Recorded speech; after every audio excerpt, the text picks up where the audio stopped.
Hello, good morning, everyone.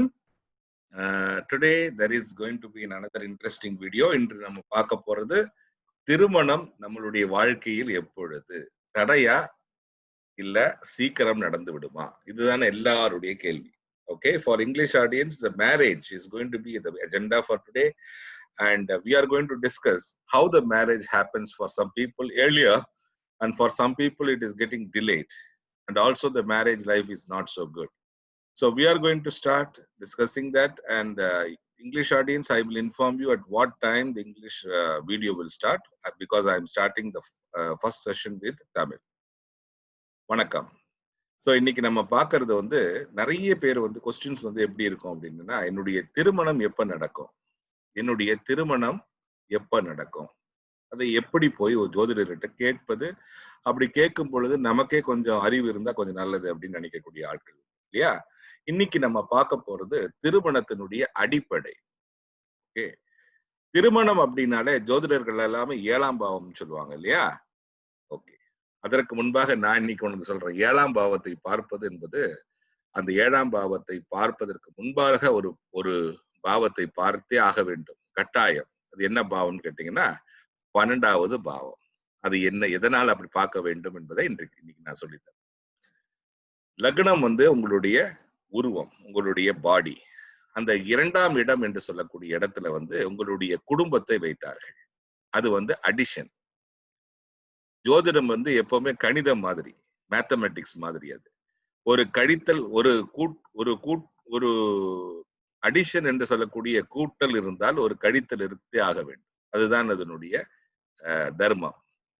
அப்படின்னா இந்த 2ஆம் பாவத்தில் இருக்கக்கூடிய அந்த குடும்பத்திற்கு, குடும்பம் அப்படின்னா எப்ப அமையும், குடும்பம் அப்படின்னா என்ன அப்படின்னு கேட்டீங்கன்னா, ஏன் அதை கூட்டல்னு வச்சாங்கன்னா, கல்யாணம் திருமணத்தை முடித்த பிறகு நமக்கு குழந்தை குட்டி உண்டாகி நம்ம வந்து நம்மளுடைய ப்ராஸ்பரிட்டியை கூட்டுவது என்பது இந்த 2ஆம் இடத்துல.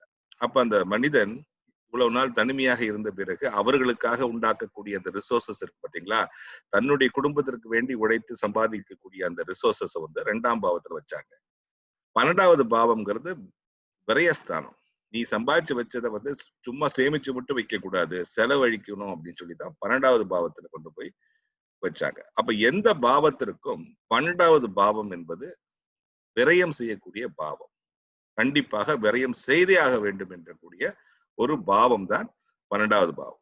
2வது 12வது பாவம் என்றால் இன்னொரு ரொம்ப முக்கியமான ஒரு பாயிண்ட் என்ன அப்படின்னு கேட்டீங்கன்னா, முடித்து வைத்தல்னு அர்த்தம். அதாவது எண்டிங், அந்த ஏதாவது ஒரு ஆக்டிவிட்டியை முடிச்சிடணும். அப்போ திருமணத்திற்கும் இந்த 12வது பாவத்திற்கும் என்ன சம்பந்தம் அப்படின்னு கேட்கும் பொழுது, 7ஆம் பாவத்துல வந்து திருமணத்தை வைத்தார்கள் இல்லையா? திருமணம் நடக்க வேண்டும் என்றால் 7ஆம் பாவத்திலிருந்து 12வது பாவத்துல யார் இருக்காங்கன்னு பாத்தீங்கன்னா, நேச்சுரல் காலபுருஷ தத்துவப்படி மேஷம் வந்து முதலிடம், 7ஆம் இடத்துல வந்து துலாத்தை வைத்தார்கள். துலாத்துலதான் கல்யாணத்தை வச்சாங்க. ஏன் அந்த துலாத்துல கல்யாணத்தை வச்சாங்க அப்படின்னா, விசாக நட்சத்திரம் கேள்விப்பட்டிருக்கீங்களா? விசாக நட்சத்திரம் தான் வந்து திருமண மேடையை அலங்கரிக்கக்கூடிய ஒரு நட்சத்திரமாகும். அந்த நட்சத்திரம், அந்த விசாகம் குருவானவர் அந்த 7ஆம் பாவத்துல விசாக நட்சத்திரம் மூலியமாக திருமணத்து மேடையை அமைத்து கொடுக்கக்கூடிய வல்லுநராக அவர் இருக்கிறார். அந்த திருமண மேடையில 2 பேரையும், ஆணையும் பெண்ணையும் கொண்டு போய் தர்மத்தின் அடிப்படையில 2 பேர்த்தையும் சேர்த்தணும். அதனாலதான் அந்த தர்ம பாவம் என்று சொல்லக்கூடிய நவாம்சத்திற்கும் குருவே வந்து அந்த பாவத்தின் அதிபதியாகவும் வருகிறார். அதனாலதான் கல்யாணத்தை வந்து நம்ம 9வது பாவத்தினுடைய 2 அதிபதிகள் சிக்னிபிகேட்டர்ஸ் யாருன்னு பாத்தீங்கன்னா, ஒன்று குரு, ஒன்று சூரியன். இவங்க 2 பேருமே திருமணத்திற்கு ரொம்ப முக்கியமானது. அதனாலதான் வந்து குரு என்று சொல்லக்கூடிய நம்ம இந்த பண்டிதர்களை வைக்கிறோம், ஐயர்களை வைத்து நம்ம திருமணம் நடத்துறோம் இல்லையா? அவங்களுடைய ஜாதிக்கு தகுந்த மாதிரி பிரைஸ்ட் வைக்கிறோம், ரிலிஜனுக்கு தகுந்த மாதிரி ஒரு ஆளை வச்சு ஒரு பிரீஸ்ட வைக்கிறோம், குருவை வைக்கிறோம் அங்க ஆக்சுவலா. அதற்கு அப்புறம் அக்னியை வைத்து விடுகிறோம். இதற்காக இந்த இந்த 2 பார்ட்னர்ஸும் வந்து திருமணம் என்ற போர்வைக்குள் வரும் பொழுது அவங்க 2 பேருமே ஒரு அக்ரிமெண்ட்டுக்கு வரணும். அந்த அக்ரிமெண்ட்டுக்கு வந்து சாட்சி தேவை. அதற்காக ஒரு அக்னியும் ஒரு பிரீஸ்டையும் வச்சு கொண்டு போய் வச்சாங்க. அதுதான் அதனுடைய அடிப்படை. சரி, இன்றைக்கு நம்ம பார்க்க போறது இந்த 12வது பாவம் முடித்து வைத்தல் அப்படின்னு சொன்னேன் இல்லையா? அந்த 7ஆம் பாவத்தினுடைய 12வது பாவம் என்பது துலாத்திற்கு 12வது பாவம் என்று சொல்லக்கூடிய பாவம் கன்னிய பாவம். இந்த கன்னியா பாவத்துல தான் அவரவர்களுடைய செலிபசி முடியுது. செலிபசினா என்ன? அது வரைக்கும் கன்னியாவாக இருந்தவர்கள் எல்லாம் திருமணம் ஆக வேண்டும் என்று சொல்லக்கூடிய ஒரு பாவம். அப்போ எது ரொம்ப முக்கியமானது அப்படின்னா 12வது பாவம் தான் ரொம்ப முக்கியமானது. 7ஆம் பாவம் அல்ல. 7ஆம் பாவம் எப்ப வரும்னா 12வது பாவம் அப்ரூவல் கொடுத்ததுக்கு அப்புறம் தான் 7ஆம் பாவம் வரும். அதனாலதான் 12வது பாவத்தை வந்து பார்ட்னர் என்று சொன்னார்கள். சரி. இனி இனி மனிதனுடைய உருவத்தை எடுத்துக்கொண்டோம் என்றால் மேஷத்துல வந்து தலையை வைத்தார்கள். நீங்க பார்த்தாலே உங்களுக்கு தெரியும். ஆடினுடைய தலையை வைத்திருப்பார்கள் மேஷத்தில், இல்லையா? அப்ப 12வது பாவம் என்று சொல்லக்கூடியது மீனத்திற்கு என்ன மனிதனுடைய உறுப்பு, என்ன உறுப்பு அங்க வருகிறது அப்படின்னு கேட்டீங்கன்னா பாதம். அப்போ உங்களுடைய பாதங்கள் 2 கொடுத்திருக்காங்க இல்லையா? அந்த 2 பாதங்கள் அதற்காக என்ன அர்த்தம் தெரியுமா உங்களுக்கு? ஒரு உங்களுடைய பாதம் நடந்து போகக்கூடிய பாதத்தின் வழியாக இன்னொரு பாதமும் சேர்ந்து நடப்பதுதான் உங்களுடைய பார்ட்னர். அப்ப அந்த பார்ட்னருடைய வேலை என்ன அப்படின்னு கேட்டீங்கன்னா, உங்க கூடயே கைகோர்த்து கடைசி வரைக்கும் உங்களுடைய பாதையில் செல்ல வேண்டும் என்பதுதான். உங்களுடைய வாழ்க்கையின் பாதையை குறிக்கக்கூடிய பாதம். அதனாலதான் அந்த பாதம் வந்து நீங்க எங்க செல்கிறீர்களோ அந்த இடத்துல கொண்டு செல்லுவிடும். ஏன்னா நீ இப்ப நடந்து போய்கிட்டு இருக்கீங்கன்னு வச்சுங்க, அது வந்து நீங்க தான் டைரக்ஷன் கொடுக்குறீங்க உங்க பாதத்திற்கு. உங்களுடைய புத்தி தான் உங்கள் பாதத்திற்கு இன்ஸ்ட்ரக்ஷன் கொடுக்கிறது. அதனாலதான் லக்னத்திற்கு பக்கத்திலேயே வச்சாங்க. ஏன் அப்படி வச்சாங்க அப்படின்னு கேட்டீங்கன்னா, உங்களுடைய புத்தி வந்து எப்படி செயல்படும் அப்படிங்கிறத 12வது பாவத்தின் மூலியமாக தெரிந்து கொள்ளலாம் என்பதற்காக. அப்ப அது ஒரு ரொம்ப முக்கியமான ஒரு பாயிண்ட். 2வது, யாரை நீங்கள் எடுத்துக்கொள்கிறீர்களோ அவர்கள் உங்களுடைய வாழ்க்கையின் பாதையில் கடைசி வரைக்கும் வர வேண்டும் என்பதற்காகத்தான் அந்த பாதத்தை கொண்டு போய் அங்க வைத்தார்கள். உங்களுடைய பார்ட்னர் வந்து அவருடைய வேலை என்னன்னா, உங்களுடைய கர்மா கூடவே அவரும் சேர்ந்து நடக்க வேண்டும் கடைசி காலம் வரைக்கும். எவ்வளவு தூரம் உங்களால நடக்க முடியும்னு கடவுள் வச்சிருக்காரோ அது வரைக்கும் சேர்ந்து நடக்கக்கூடிய 12வது பாவம். அப்போ இந்த 12வது பாவத்துல எந்த கிரகங்கள் இருந்தாலும் அது நேரடியாக அந்த லக்ன பாவத்திற்கு இன்ஃப்ளூயன்ஸ் செய்துவிடும் என்பதுதான். அப்ப நாம என்ன பாதையை நம்ம எடுக்கிறோம் அப்படிங்கிறத வந்து 12வது பாவத்தை வைத்து தெரிந்து கொள்ள வேண்டும் என்று சொல்கிறார். அப்ப அந்த வாழ்க்கையின் பாதையில ரொம்ப முக்கியமான பாதை என்பது திருமண பாதை. அப்ப அந்த திருமண பாதையை எப்படி ஒரு மனிதர் வந்து ஒரு ஆணோ பெண்ணோ தேர்ந்தெடுக்கிறார்கள் என்பதை பார்ப்பதற்கு 7ஆம் பாவத்தை பார்த்து பலன் சொல்லக்கூடாது. அதற்கு முன்பாக 12வது அதாவது திருமணம் ஆகவில்லை என்றால், அந்த திருமணம் ஆகவில்லை என்பதற்கு ஜோதிடத்தில் மிக முக்கியமான இது வந்து 12வது பாவம். 12 முடித்த பிறகுதான் 7க்கு வர வேண்டும். ஏனென்றால் 12வது பாவத்துல வந்து ஒரு காரியம் முடிவது வந்து 12வது பாவத்தை வச்சுதான். அப்ப அந்த 12வது பாவம் 7ஆம் பாவத்திலிருந்து 12 வந்து கன்னியாவை முடிக்க வேண்டும் என்றால் 12வது பாவத்தை பார்த்து விட்டு 7ஆம் பாவத்துக்கு வா என்று சொன்னார்கள். அப்போ எந்த ஒரு ஜோதிடர்கள் டைரக்டா 7ஆம் பாவத்திற்கு போகிறார்களோ அவங்க கிட்ட நீங்க டைரக்டா சொல்லிட்டு வந்துடலாம், கொஞ்சம் ஜோதிடம் படித்துட்டு வாங்க அப்படின்னு. சரிங்களா? ஓகே. அப்ப 1. 2வது அது புரிந்திருக்கும்னு நினைக்கிறேன் உங்களுக்கு. 2வது சரி, உங்களுடைய நீங்கள் செய்யக்கூடிய கர்மாக்கு எல்லாத்துக்குமே வந்து விட்னஸ் தேவைப்படுது. ஏன் அப்படின்னா, ஏன்னா நீங்க செய்யறது வந்து அவரும் சேர்ந்து பார்க்க வேண்டும். யாரு? உங்களுடைய பார்ட்னராக இருக்கக்கூடிய அவருக்கும் சேர்த்து பார்க்கக்கூடிய அந்த பலன் இருக்கிறது. அப்போ இந்த உபபாதத்திற்கு இன்னொரு நம்மளுடைய கூட நடக்கும் அந்த பாதத்திற்கு அவ்வளவு ஒரு வலிய ஒரு இன்ஃபர்மேஷன் கொடுக்கப்பட்டிருக்கிறது. சரி. 2வது 12வது பாவத்துல எந்த பிளானட் இருந்தாலும் அது வந்து உங்களுடைய புத்தியும் உங்களுடைய செயல்பாடும் உங்களுடைய நேச்சரையும் உங்களுடைய டைரக்ஷனையும் பாதிக்கக்கூடும். உங்களுடைய வாழ்க்கையின் பாதையை டைரக்டாக பாதிக்கப்படும். 2வது 12வது பாவத்துல வந்து பாஸ்ட் லைஃப் உடைய சில கடன்களை நீங்கள் கழிக்க வேண்டும் என்று வைத்திருக்கிறார்கள். அதனாலதான் அந்த 12வது பாவத்துல நிறைய பேருக்கு திருமணம் சீக்கிரம் ஆகிறது. சில பேருக்கு திருமணம் நடப்பதற்கு பயங்கரமா சிரமப்பட்டு காலதாமதம் ஆகிறது இல்லையா? அதற்கெல்லாம் என்ன காரணம் அப்படின்னு கேட்டீங்கன்னா, இந்த நிறைய என்னுடைய சேனல்லயே கூட ஒரு லேடி கேட்டிருந்தாங்க, நம்ம நவாம்சத்திற்கு 9வது பாவத்தை ஏன் பார்க்க வேண்டும் என்று கேட்டார்கள். 9வது பாவம் என்பது தர்மத்தின் பாவம். ஏன் அந்த தர்மத்தின் பாவத்தை வைத்தார்கள் அப்படின்னா, அந்த குரு பகவான் நான் சொன்னேன் இல்லையா, இப்ப 7ஆம் இடத்துல இருக்கக்கூடிய துலாத்துல வந்து விசாக நட்சத்திரம் ஜூபிட்டர், அந்த குரு பகவானை ஏன் வைத்தார்கள் என்றால் அதுதான் திருமணத்தினுடைய வாழ்க்கையினுடைய பாதையை கோர்க்கக்கூடிய ஒரு நட்சத்திரமாகும். அப்ப அந்த ஜூபிட்டர் என்ன பண்றாரு, 2 பேரையும் சேர்த்து வந்து தர்மத்தின் வாயிலாக அக்னி சாட்சியாக நிறுத்தி, முன்னிலை நிறுத்தி திருமணத்தை நடத்தி வைக்கக்கூடிய ஒரு இடமாகும் 7ஆம் இடம். அப்படி இருக்கக்கூடிய அந்த 7ஆம் இடத்துல உங்களுடைய தர்மம், இது சில கடன்களை நீங்கள் தீர்க்க வேண்டும். அதுல ஒன்று முக்கியமான கடன்கள் என்ன அப்படின்னா, போன ஜென்மத்துல நீங்க ஏதாவது பார்ட்னர், நம்ம இன்னைக்கு வந்து இப்போ ஒரு திருமணம் நடக்கிறது அப்படின்னா அது சொர்க்கத்தில் நிச்சயிக்கப்படுகிறதுன்னு சொல்றோம் இல்லையா? ஏன் அப்படி சொல்றோம் அப்படின்னு கேட்டீங்கன்னா, அது போன ஜென்மத்திலேயே கனெக்ஷன் வந்து விடுகிறது. நீங்கள் யாரை திருமணம் செய்ய வேண்டும் என்பது போன ஜென்மத்திலே தீர்மானிக்கப்படுகிறது. எப்படி அப்படிங்கிறத பார்ப்போம். இப்போ ஒவ்வொரு பாவத்திற்கும் 9வது பாவத்திலிருந்து தான் தர்மத்தை பிக்ஸ் செய்கிறார். அதனால தான் நவாம்சம்ங்கிறது ரொம்ப முக்கியமான அம்சத்தை ஏன்னு சொல்கிறோம் அப்படின்னா, ஒவ்வொரு பாவத்திற்கும் தர்மம் உண்டு. தர்மம் மட்டுமே கடைசி வரைக்கும் தலை காக்கும். அதனால ஜோதிடத்திலையும் அதற்கே ரொம்ப முக்கியமான, அதுதான் ஃபர்ஸ்ட் ப்ரையாரிட்டி. தர்மம் தான் ஃபர்ஸ்ட் ப்ரையாரிட்டி, அப்புறம் தான் மற்றதெல்லாம். அப்பன்னா அந்த தர்மம் மட்டுமே தான் கேரி ஃபார்வர்ட் ஆகி வருகிறது. அப்படி என்றால் போன ஜென்மத்தின் கனெக்ஷனும் தர்மத்தின் வாயிலாகத்தான் கனெக்ட் ஆக வேண்டும். அப்படி என்றால் 12வது பாவத்தின் தர்ம பாவம் எதுன்னு பாருங்க. 12ல இருந்து 9 எண்ணிட்டு வாங்க. 12, 1, 2, 3, 4, 5, 6, 7, 8.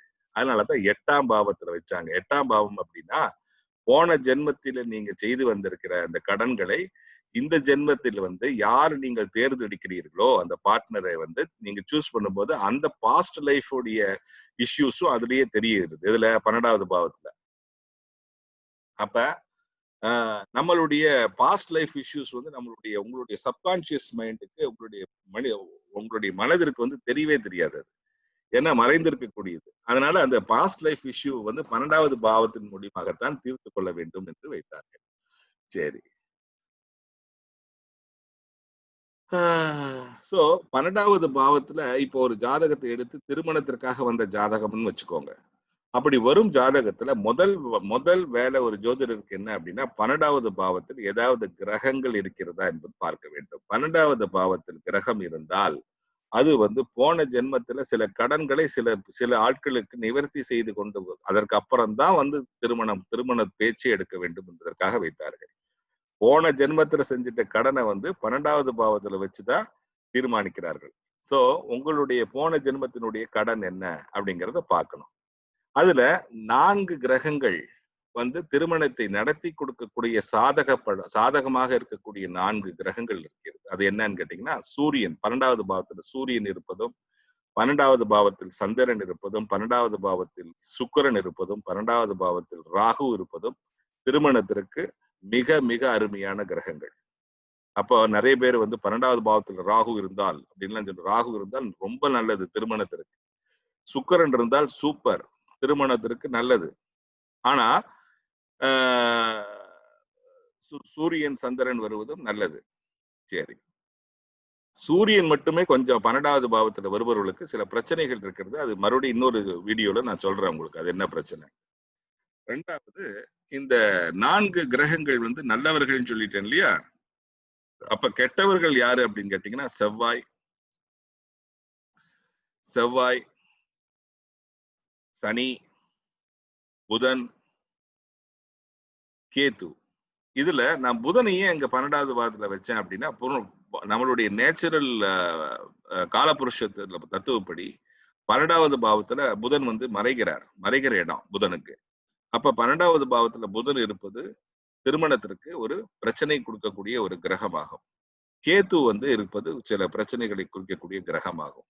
சனி பகவானோ செவ்வாயோ இருப்பதும் திருமணத்திற்கு அவ்வளவு உகந்த ஒரு கிரகம் அல்ல. அப்படிப்பட்ட கிரகத்தை உடையவர்கள் திருமணத்திற்கு முன்பாக இந்த கிரகம் என்னுடைய ஜாதகத்தில் இருக்கிறது, அதற்கு என்ன நான் செய்ய வேண்டும் என்பதுதான் முதல் கேள்வியாக இருக்க வேண்டும். திருமணத்திற்கு நீங்க டகால்னு கேள்வி கேட்டுக்கிறீங்க. பேசிக்ஸை கொஞ்சம் தெரிந்து கொள்ளுங்கள். திருமணம் அப்படிங்கிறது எதனால் அமைகிறது? ஒருவருக்கு திருமணம் அமைவதற்கு எதற்காக கால தாமதமாக வேண்டும், எதற்கு சில பேருக்கு சீக்கிரம் ஆகிறது, இதையெல்லாம் தெரியாமலே ஜோதிடம் படித்து சொல்லக்கூடியவர்கள் இன்று ஏராளம். அப்போ முதல்ல 7ஆம் பாவம் என்பது திருமண பாவமாக இருந்தாலும் எந்த பாவம் நமக்கு திருமணத்தை கொடுக்கக்கூடிய பாவம் என்றால் 12வது பாவம். அதனால அந்த 12வது பாவத்தை மிக மிக அருமையாக அனலைஸ் செய்து பார்க்க வேண்டும். அதற்கு அப்புறம் தான் அடுத்த கட்டத்துக்கே போக வேண்டும். ஏன்னா ஒன்று முடிந்தால்தான் அடுத்தது தொடங்கும். அப்ப கன்னியா அப்படிங்கிற உங்களுடைய ஸ்டேட்டஸை வந்து மாத்துறதுக்கு திருமணம் என்று சொன்னால்தான் அந்த கன்னியா போகும். இல்லைன்னா நம்ம வந்து இன்னமும் கன்னியா பொண்ணாவே தான் இருக்கிறா அப்படின்னு சொல்லுவாங்க இல்லையா? அதே மாதிரி ஒரு ஆணுக்கும் அதே ஒரு பிரச்சனை. அவருக்கு இன்னும் திருமணம் ஆகவில்லை, அவர் பேச்சுலர்னு சொல்லுவாங்க. அப்போ ஒரு பேச்சுலருடைய ஸ்டேட்டஸை முடிக்க வேண்டும் என்றால் 12வது பாவத்தை தான் முதல் முன்னிறுத்த வேண்டும். 7ஆம் பாவம் அதற்கப்புறம் தான். அதனாலதான் முதல்ல 12வது பாவம் ஏன் வச்சாங்கன்னா, திருமணத்திற்கு முன்பாக உனக்கு பார்ட்னர் வருகிறானா என்பதை பார். அப்படி பார்ட்னர் வருகிறான் என்றால் எந்த மாதிரி பார்ட்னரை நீங்கள் சூஸ் பண்ணுவீங்கிறத அடுத்த வீடியோல நான் சொல்றேன். இந்த வீடியோட பேசிக்ஸ் வீடியோ. இதுல என்ன அப்படின்னா, திருமணம் என்றால் என்ன, எதற்காக ஒருவருக்கு திருமணம் சீக்கிரம் ஒரு கைகூடி வருகிறது, எதற்காக ஒருவருக்கு திருமணம் தடைபட்டு கொண்டே இருக்கிறது என்பதை பார்க்கக்கூடிய ஒரு வீடியோ தான் இந்த வீடியோ. ஓகே, இனி அடுத்தது நான் இங்கிலீஷ் ஆடியன்ஸ்க்கு போகிறேன். Hello English audience, how are you today? Today there is a video for marriage. Very good. So marriage is a very, very crucial topic for everyone. Some people ask me whether marriage will happen at what time, whether it is a good marriage, bad marriage, etc. But before that, many people forgot to understand, even the astrologers forgot to understand what is marriage. So let us understand what is marriage today in this video. Fine. Before understanding the marriage, let us understand our body is Lagna and astrology is always mathematics. So the second from the Lagna is always addition and 12th from the ascendant or Lagna is always subtraction. So what is addition is Kudumba. That means when you are getting married, you are actually adding the kids and also finding the resources for your own family for sustenance. That is why the second house is very vital house for everyone, because it is a Kudumbasthana and also the resources and sustenance for the family. But at the same time, the resources cannot be gathered and kept forever. It has to be used also. That is why 12th house is a subtraction house for the second house. Now, if you understand the body parts, we understood that Lagna, which is Kalapurusha's first house Aries, we are having a symbol called as head.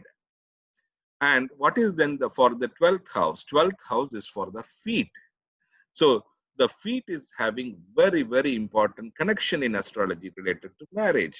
So let us understand that today. Before that, let us also understand the principle of 12th house. 12th house is a house of ending. For every bhava, the 12th house is an ending bhava for that particular resources. So let us understand the marriage clearly. The marriage bhava is 7th house. So to have the marriage happen, there should be some ending happening. So what is the ending for the 7th house from the natural Kalapurusha? 7th house is a house of Libra, Tula, and in which there is a nakshatra called as Vishaka, which actually bringing both the bride and the bridegroom together in the marriage hall. That is why the Vishaka is a celebration for the marriage, and that is a beautiful garland which is welcoming you for the marriage hall. And Jupiter is always required as a presence to bring both people to connect between the dharma. Because some people ask me why the Navamsha is very important, because it is a dharma bhava. Let us understand today, because Navamsha is 9th house, which is a dharma, and 11th from that is 7th. That is why it is called as Labha Bhava for the dharma. So to have the connection of the dharma, you have to have Jupiter, and the Jupiter is straight there in the Tula with the Vishaka Nakshatra. And from the Vishaka Nakshatra, both the bride and the bridegroom are getting connected as a marriage. And after that, what is happening? After that, the Jupiter, we are actually putting a priest, which is called as, in any religion, we are bringing the priest in front of for some few mantras before getting married. And who is actually in the presence? 9th bhava having two significators. One is Jupiter, other is Sun. So we are actually bringing the priest for getting the agreement made. So the priest is actually reading the agreement that both the parties are liking each other and getting married. That is applicable for Christianity. It is applicable for any religion. And if you notice very clearly, the priest only have actually reading the agreement actually. So the same happens in any religion. And when you are doing that, the Agni is always a Sakshi, that is always a witness for the marriage. That saying that the two people have made an agreement on so and so date that they will follow certain basic principles of Dharma. Fine. So today we have understood what is seventh house. Fine. But before the seventh house happens, your actual 12th house should end. What is the 12th house? Is Kanya, Virgo. So your Kanyatva have to end. That is why for anyone who is looking for marriage should understand the 12th house more important than the seventh house. Seventh house have no any relation in marriage, because I should get married first, I should get a partner. And to understand that, we are going to understand a bit more in astrology today. Okay, so walk with me. So 12th house is a house of feet. So you are actually choosing your feet to walk along with you throughout your life. That is the main purpose of your marriage. So you are selecting a partner who could able to walk in your life and also see what all the karmas you are performing. That is why he is a witness for all your walking path. So the walking path of your life has been made as a witness, which is called as your partner. So your each and every movement or your walking in your life has been watched by both the parties. That is what marriage is all about. So that partner is made an agreement to walk along with you throughout your life. Okay.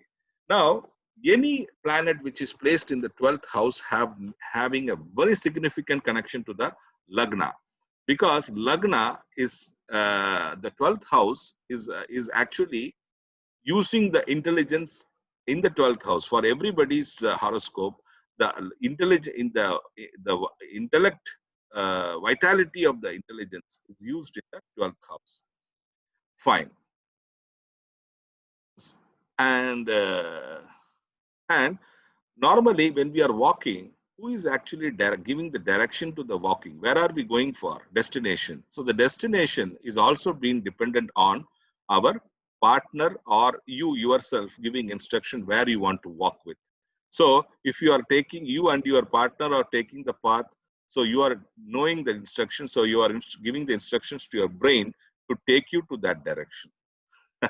How beautiful it is, right? And also, the 12th house planet will affect your buddhi. It also affect your nature. Plus, also it will affect your direction in which you want to travel in your life. And 12th house is having a very deep connection with the past life issues. Whatever the past life depths what you have, these depths have been submerged in your inside mind. You will never knew that there is some past life issues which is closely connected with the 12th house. Let us understand how that is connected. So every house is having a dharma. Dharma alone will carry forward from one life to another life. Rest all will be damaged, but ninth house dharma will never can be destroyed, because there are two super planet significators. One is Jupiter and Sun. Both will not be allowing anything to get destroyed. So Agni and Akash, what a beautiful combination. So these two people will never get destroyed. So always they carry forward the past life issues, which is connected to every house. So each and every house is having a dharma to be performed. So what is the 12th house dharma? Let us count it now. 12, count 9 houses from 12 houses to understand what is the karma of the 12th house. So 12, 1, 2, 3, 4, 5, 6, 7, 8, 8th house. So 12th house is having a dharma for 8th house. That is why this particular thing is always a secret. So who is having a connection with your past life will be connected in this Janma as your partner. That is the reason that before you are choosing your husband for living, before that there should be a partner. You should agree a person as a partner in your life, then only he can become a husband, or he could be a wife, she could be a wife. So you should make an agreement saying that he should be a partner first for you. And once he is agreeing that he is ready to walk along with you in your life, then only you are agreeing him as a partner. But if they are not understanding each other and they are walking not in the same direction, then that is not called as marriage, because then he will remain as a husband but can never be a partner. So the partner and the husband, what is the difference, you have understood now. And also, you should also understand that the past life things are coming directly and attacking in the 12th house.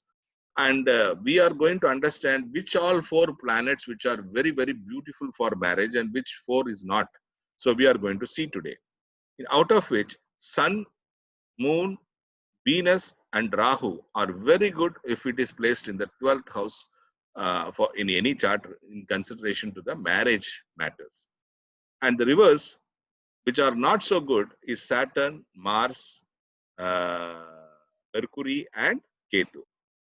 Now, why we have chosen Venus and Mercury, which is Venus is good and Mercury is bad? You can see the Kala Purusha. Venus is exalted in the 12th house, so it is very, very beneficial.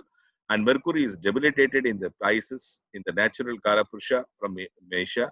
So it is not so good for marital affairs. Mercury is placed in the 12th house. So each and every planet is giving a clue what kind of partner you will choose in your life also. So that we'll be going to see in the subsequent lessons. But today, the most important lesson is who you are choosing as a life partner, who can able to walk along with you. And also, I hope that I have changed the perspective that the 7th house is not so important bhava for marriage. It is always the 12th, because you are choosing first a partner before a husband.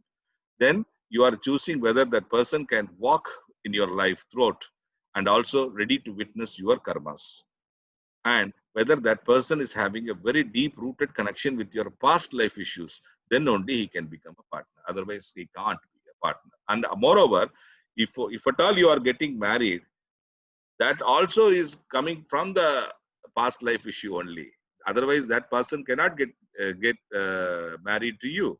So before analyzing your chart and asking questions to an astrologer, understand your chart and see what is placed in your 12th house in your Rashi chart.